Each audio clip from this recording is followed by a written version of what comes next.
Well, at that point in my life, I had a very small social circle. My just a very few close friends.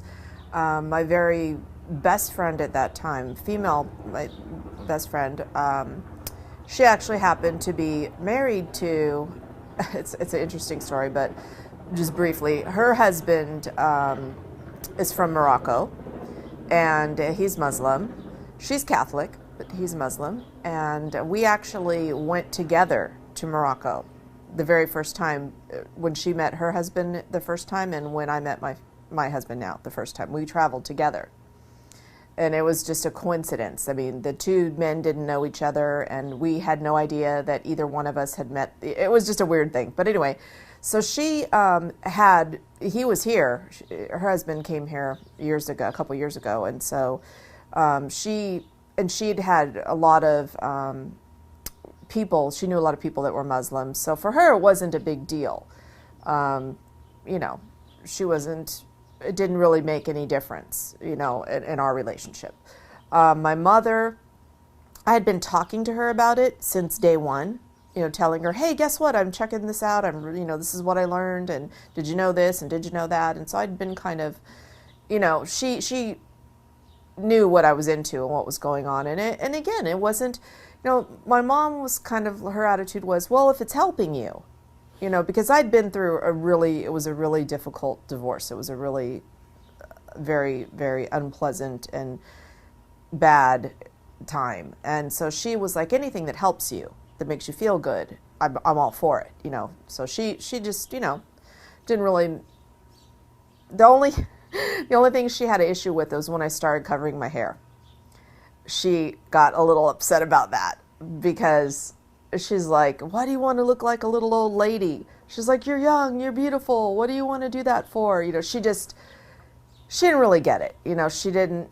But the interesting thing is that I'll never forget. We were leaving. She was here. She came to visit I think it was last year. We were going somewhere, and I think I actually had on what I have on today. And we were walking out to go to the store or somewhere, and she was behind me, and she goes, I have to say something. And I turn around and go, here it goes. She's going to say something bad because, she'd always make comments when I would wear a scarf. And so I turn around and I go, okay, I'm waiting for it. She goes, as much as I don't like it, I have to say that you just glow when you have that on your head. You just glow. And I'm like, oh, well, thank you. I feel very happy. Maybe this is why I glow. I don't know, but it was nice. So I haven't had really any problems. I get teased a little bit. I got a 20-year-old daughter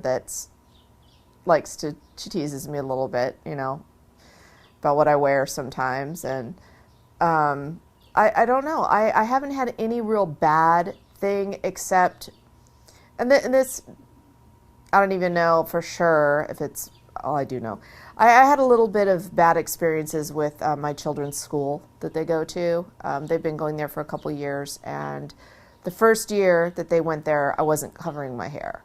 And then when it seemed like I didn't want to think that as soon as I put a scarf on my head that they changed, but my oldest daughter said absolutely that's when everything changed. And their whole attitude towards me and helping me with my kids, it all changed. And I became like, they started looking at me like I'm bad, and they started giving me a hard time with everything, and it just was a total different, everything changed. And anyway, it's okay though.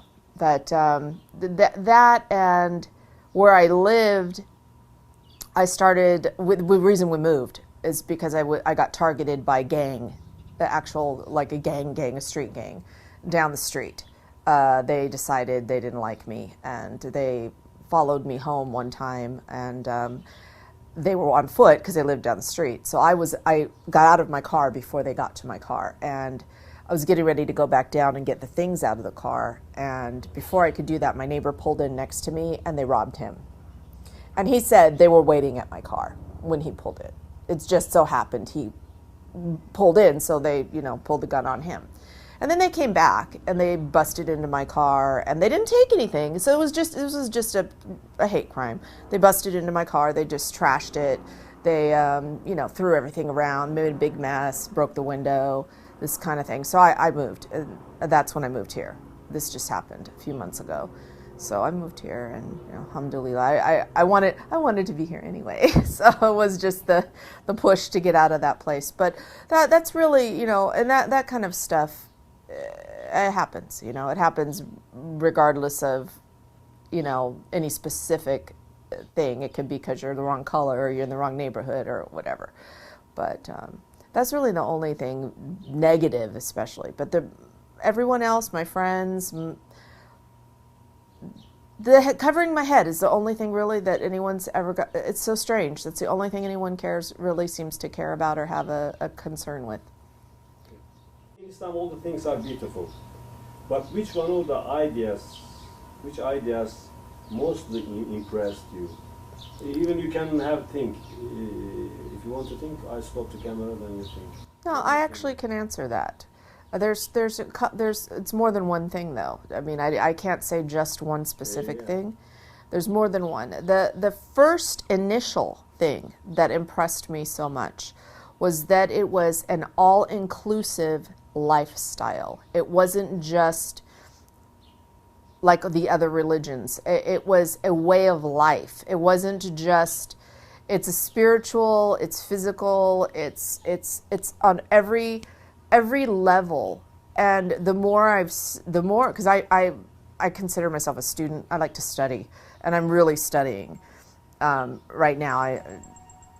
Anyway, so the thing with me is that impressed me so much is that it's all inclusive. It's every way, every part of your life. And the most important thing I think for me was that I didn't see, and even after I finally got my English version of the Quran, and in all my classes and in everything that I've learned, you don't find in Islam the real Islam. Now, there's extremists that have a different opinion, which I'm not going to talk about that.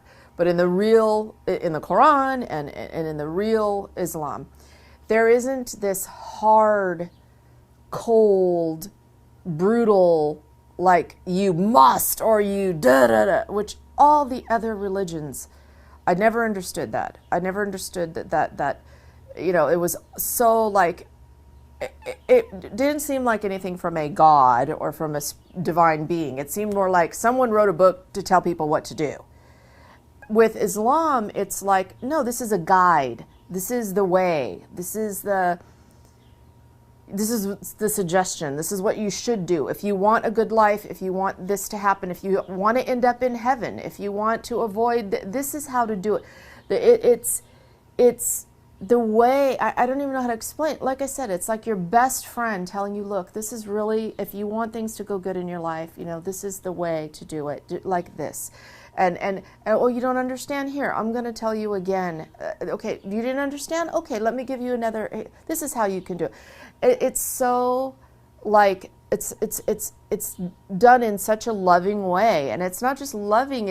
I don't even know. There's not a word.